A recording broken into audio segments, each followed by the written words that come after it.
If you want to turn on dark mode in Google Chrome, I'll show you a few simple ways to do it depending on your device. First, if you're using Chrome on your phone, the easiest way is through your system settings.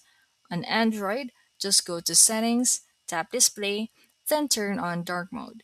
Once it's enabled, Chrome will automatically switch to dark mode. If you're using an iPhone, go to Settings, tap Display and Brightness, and select Dark.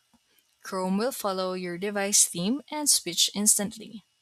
Now, if you're on desktop, open Chrome and click the three dots on the top right.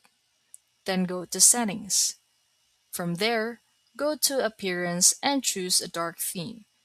If you don't see one, click Theme and it will take you to the Chrome Web Store where you can download a dark theme. Another tip, if you want websites themselves to appear in dark mode, search for Force Dark Mode for web contents and enable it. Then restart Chrome to apply the changes. And that's it. Now you can enjoy a darker, more comfortable browsing experience, especially at night.